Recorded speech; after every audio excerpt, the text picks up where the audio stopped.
ایک صحابی کھڑا ہوتا ہے اور نبی کریم صلی اللہ علیہ وسلم سے فرماتا ہے اللہ کے نبی ہم موسیٰ کی قوم کی طرح نہیں ہیں، اللہ، کہ انہوں نے کہا تھا موسیٰ سے تو اور تیرا رب جا کے لڑ۔ اللہ کے نبی آپ ہمیں اشارہ کیجئے، ہم بحر احمر میں کودنے کے لیے تیار ہیں، آپ اشارہ کیجئے۔ اللہ کے نبی جہاں آپ کا پسینہ گرے گا وہاں پر ہمارا خون گرے گا، اللہ کے نبی آپ ہم کو آواز دے کر دیکھیے۔ اور پھر یہ صرف باتیں نہیں تھیں، بنتے ہو وفادار وفا کر کے دکھاؤ، کہنے کی وفا اور ہے کرنے کی وفا اور، یہ باتیں نہیں تھیں۔ ادھر اشارہ ہوا بدر میں 14، ادھر اشارہ ہوا تو احد میں 70۔ تو یہ اللہ کے نبی کے اشارے پر صحابہ نے اپنی جانیں قربان کر کر ثابت کر دیا کہ ایسے ساتھی نہ اللہ کے نبی کے دور سے پہلے کبھی آئے اور نہ اللہ کے نبی کے دور کے بعد کبھی ایسے ساتھی اللہ تعالیٰ کسی کو عطا کرے گا جیسے اللہ تعالیٰ نے نبی کریم صلی اللہ علیہ وسلم کو ساتھی عطا کیا۔ نحمدہ ونصلی ونسلم علی رسولہ الکریم، اما بعد فاعوذ باللہ من الشیطان الرجیم، بسم اللہ الرحمن الرحیم۔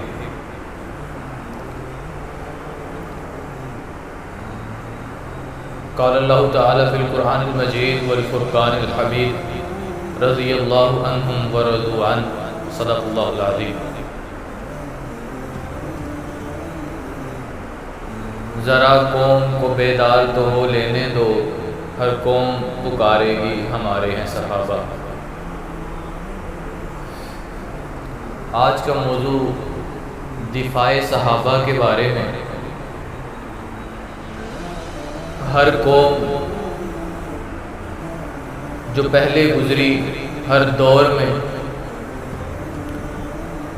صحابہ کے بارے میں اگر ہجوم کرنے والی، شان میں گستاخی کرنے والی قومیں یا لوگ موجود رہے ہیں تو ان کا جواب دینے کے لیے بڑے بڑے علماء کی جواب بھی موجود رہی۔ اور جب کسی شخص کو اللہ تعالیٰ نے عزت دے دی ہو، جن لوگوں کو اللہ تعالیٰ نے عزت دے دی ہو، وَتُعِزُّ مَن تَشَاءُ وَتُذِلُّ مَن تَشَاءُ، پھر پوری دنیا بھی مل کر اس کو ذلیل کرنا چاہے تو یہ رب کا فرمان ہے کہ کوئی اس کو ذلیل نہیں کر سکتا۔ پنجابی میں کہاوت ہے نا، جنہوں رب رکھے ان کون چکے۔ تو ساری کی ساری دنیا بھی مل کر اس کو ذلیل کرنا چاہے تو یہ مثال یوں ہے کہ کوئی انسان چاند کی طرف دیکھ کر تھوکتا ہے تو تھوک اس کے منہ پر گرے گا، اس سے چاند کی جو ہے نا وہ بے حرمتی یا تذلیل نہیں ہوتی۔ صحابہ کا مقام اس قدر بلند ہے کہ اللہ رب العالمین نے اپنے نبی کے لیے زلفوں کا انتخاب کیا تو فرمایا واللیل اذا سجا۔ اللہ رب العالمین نے اپنے نبی کے لیے سینے کا انتخاب کیا تو فرمایا الم نشرح لک صدرک۔ اللہ رب العالمین نے اپنے نبی کے لیے شہر کا انتخاب فرمایا تو کہا ببکہ مبارک۔ اللہ رب العالمین نے اپنے نبی کے لیے ایک اور شہر کا انتظام فرمایا تو یثرب سے مدینہ منورہ کر دیا۔ اللہ رب العالمین نے اپنے نبی کے لیے کتاب کا انتخاب فرمایا تو وہ کتاب قیامت تک کے لیے ہدی للناس بن گئی۔ اللہ رب العالمین نے اپنے نبی کے لیے بیویوں کا انتخاب فرمایا تو فرمایا یہ امہات المومنین ہے۔ اللہ تعالیٰ نے اپنے نبی کے لیے انتخاب فرمایا وہ فرشتہ جو وحی لے کے آنے والا تھا، جو پاک سینہ اقدس پہ قرآن لے کے اترنے والا تھا، اس نبی، اس فرشتے کو سب فرشتوں میں سے افضل قرار کر اللہ تعالیٰ نے جبریل امین کو روح القدس کے نام سے قرآن میں بیان فرمایا۔ تو یہ وہ ساری چیزیں جو اللہ تعالیٰ نے نبی کریم صلی اللہ علیہ وسلم کو بن مانگے عطا فرمائے۔ اور صحابی تو حضرت عمر جیسے میرے نبی نے مانگ کر لی۔ تو جب اللہ تعالیٰ نے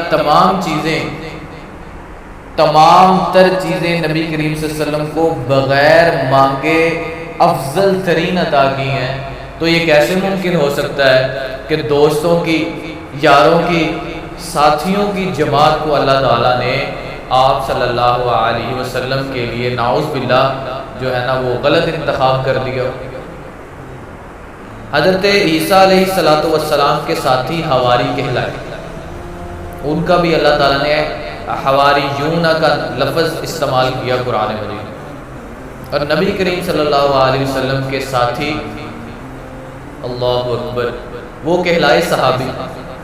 اور ان دونوں میں فرق دیکھیے، ایک صحابی کھڑا ہوتا ہے اور نبی کریم صلی اللہ علیہ وسلم سے فرماتا ہے اللہ کے نبی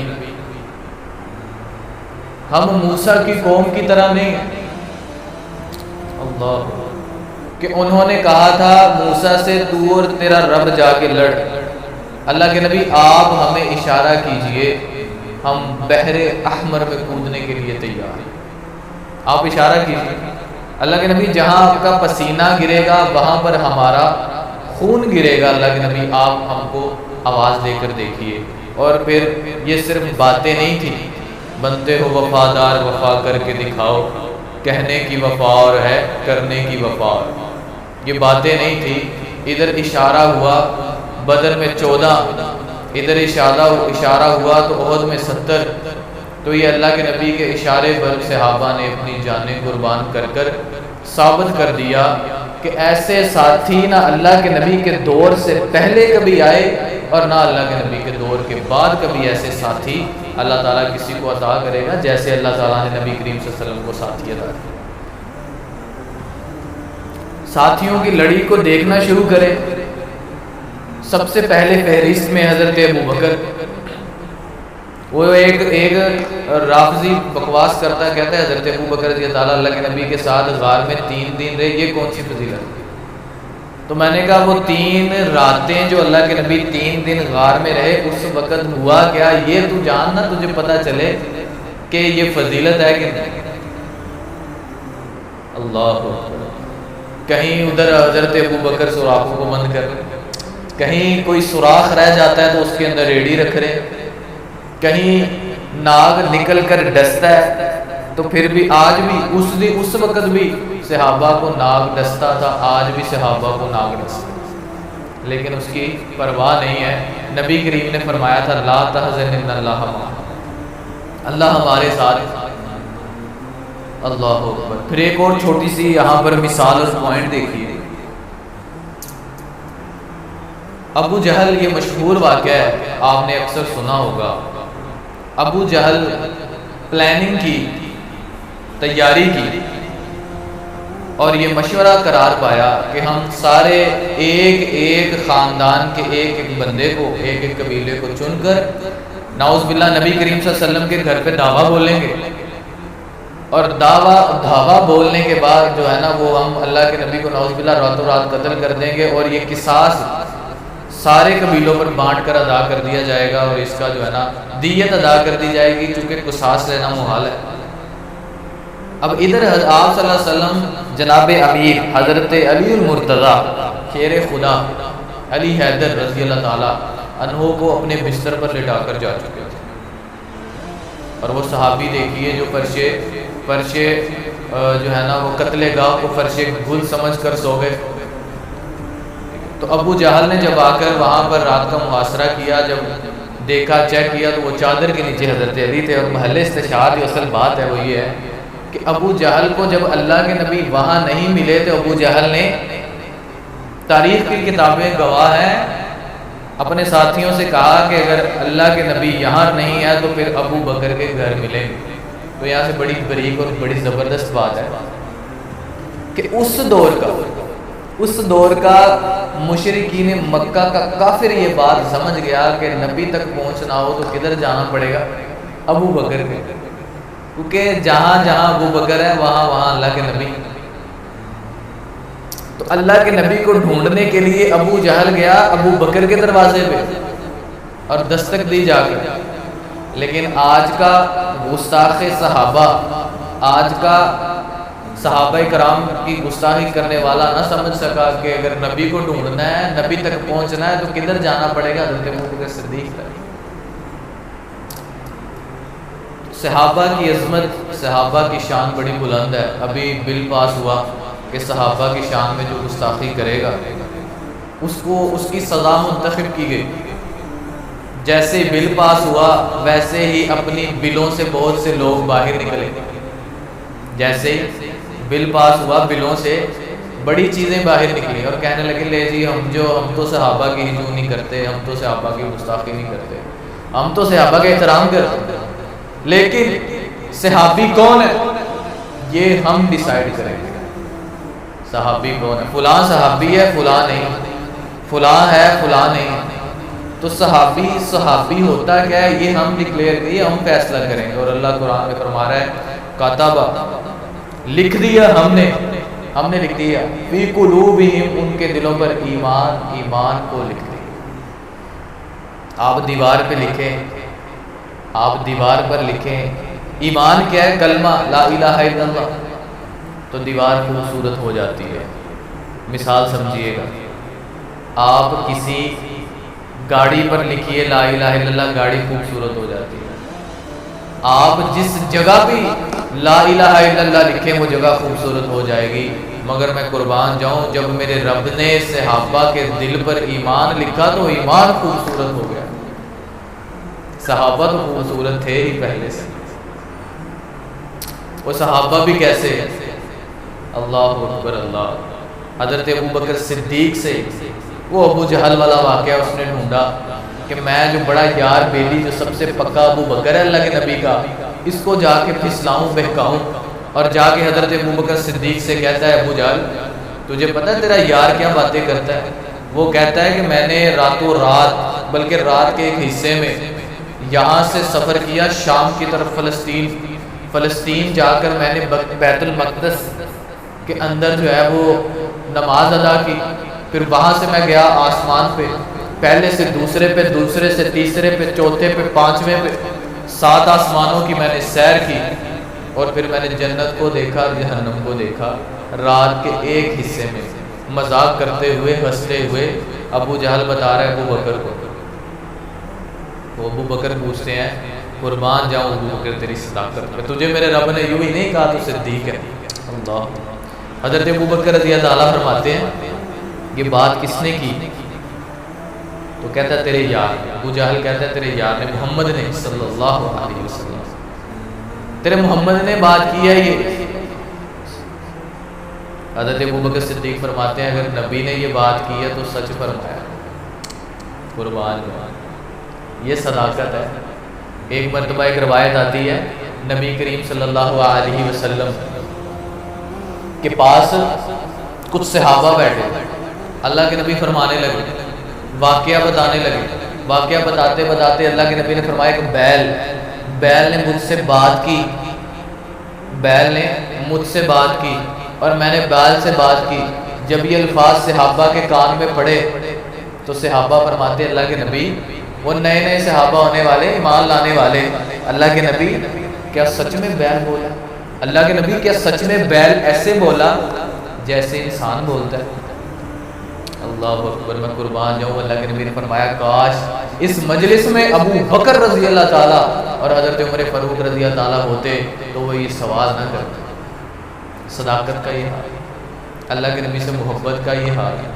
جدھر جدھر نبی ہیں ادھر ادھر ابو بکر ہے، ادھر عمر ہے، ادھر عثمان ہے، ادھر علی ہے۔ اور پھر صحابہ کی عظمت اور مقام کے کیا کہنا۔ اللہ کے نبی مسجد نبوی میں نماز کھڑی ہوتی تو حضرت ابو بکر کا پہلا نمبر نہیں ہے۔ مسجد نبوی میں نماز کھڑی ہوتی ہے، نبی کریم صلی اللہ علیہ وسلم کے کانوں میں آواز پڑتی ہے حضرت عمر رضی اللہ تعالیٰ کی، اللہ اکبر، اقامت کھڑی ہو گئی، اقامت پڑھ دی گئی، تکبیر تحریمہ سے نماز شروع کر دی گئی۔ اللہ کے نبی اپنے حجرے سے پردہ ہٹاتے ہیں، فرماتے ہیں لا نہیں، یہ نماز یہ نہیں نماز، حضرت ابو بکر کو بلاؤ وہ نماز پڑھائیں۔ ٹھیک ہے حضرت عمر فاروق رضی اللہ عنہ مراد رسول ہے، ٹھیک ہے اسلام کے لیے بڑی بہادری اور شجاعت والے صحابی ہیں، لیکن یہاں پر مقام حضرت ابو بکر کو بلاؤ وہ نماز پڑھائیں۔ بہت سے واقعات اس طرف اشارہ کرتے ہیں کہ نبی کریم صلی اللہ علیہ وسلم کے بعد پہلی خلافت حضرت ابو بکر رضی اللہ تعالیٰ کی تھی۔ صحابہ کا بہت بلند مقام، ایک صحابی کے اوپر بات کی جائے، پھر کہتے ہیں یہ تو صحابہ چلو، پہ ایک اور فرقہ اٹھا جو کہتا ہے کہ نہیں بھائی، جو وہ ملکین یہ لفظ استعمال کرتے ہیں ان کے لیے جو فتح مکہ کے موقع پر مسلمان ہوئے، وہ نعوذ باللہ مسلمان نہیں ہوئے، وہ اوپر سے مسلمان ہوئے، ان کے دل میں نفاق تھا، نعوذ باللہ ان کے دل منافق تھے۔ حضرت سفیان رضی اللہ تعالیٰ جیسے، حضرت امیر معاویہ رضی اللہ تعالیٰ جیسے صحابہ پر تبرہ کرتے ہیں، زبانیں چلتی ہیں اور بکواس کرتے ہیں، ان کے دلوں میں منافقت تھی۔ آئیے دیکھیے یہ واقعہ، حضرت اسامہ رضی اللہ تعالیٰ جنگ میں ایک کافر کے پیچھے دوڑ رہے، جیسے وہ حضرت اسامہ کے ہاتھ میں آیا، اللہ اکبر اللہ، اب اس نے دیکھا کہ میری گردن پر تلوار چلنے لگی ہے، تو حضرت اسامہ رضی اللہ تعالیٰ نے تلوار چلانے لگے تو وہ اس نے فوری کہا لا الہ الا اللہ محمد رسول، کلمہ پڑھ لیا۔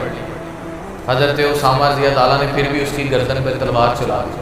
اب تلوار چلا دی، صحابہ نے دیکھا، اللہ کے نبی کو بتایا یہ ماجرا، اللہ کے نبی نے اسامہ کو بلا لیا، اللہ کے نبی نے اسامہ کو بلا کر پوچھا اسامہ تو نے اس کی گردن پہ تلوار کیوں چلائی؟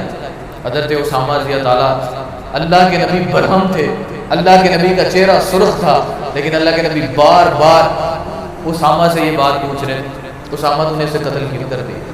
اسامہ تو نے اسے تلوار کیوں چلا دی؟ اسامہ تو نے اسے کیوں مار دی؟ حضرت اسامہ فرما رہے میں ڈر گیا، میں بڑا پریشان ہوا، میں کہہ رہا تھا اللہ کے نبی، اس نے ڈر کی وجہ سے کلمہ پڑھا، اور آپ بھی جانتے، میں بھی جانتا ہوں، حضرت اسامہ بھی جانتے تھے، صحابی بھی جانتے تھے کہ وہ ماجرا ایسا تھا کہ باقی اس نے ڈر کے کلمہ پڑھا۔ حضرت اسامہ فرما رہے اللہ کے نبی اس نے ڈر کے کلمہ پڑھا۔ سنیے الفاظ محمد رسول اللہ کے، سنیے الفاظ آخر الزمان محمد رسول اللہ کے۔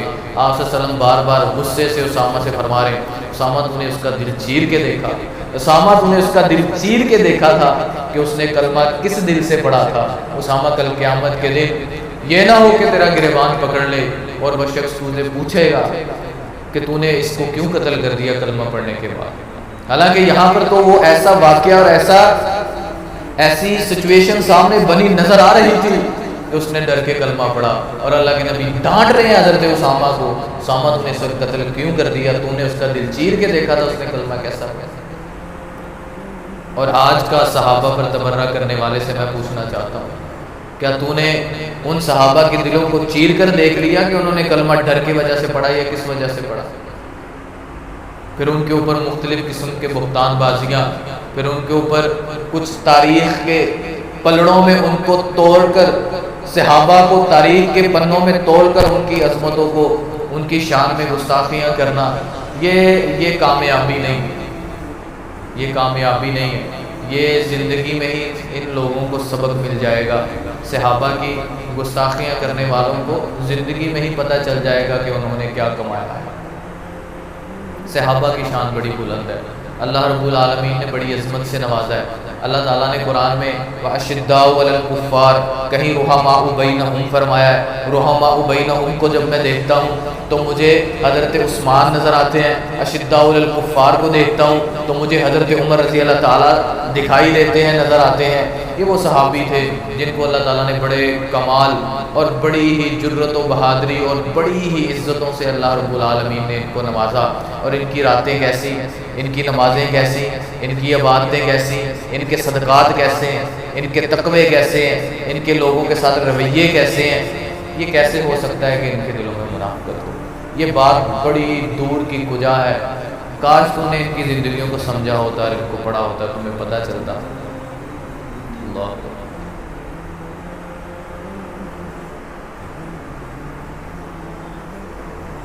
پھر آئیں گے تیری محفل میں میر جب خدا لایا، اب جس کے دل میں آئے وہی پائے روشنی، میں نے تو دیا جلا کر سریام رکھ دیا۔ وآخر دعوانا الحمدللہ رب العالمین۔ جو یقین کی راہ پہ چل پڑے انہیں منزلوں نے پناہ دی، جنہیں وسوسوں نے ڈرا دیا وہ قدم قدم پر بہک گئے.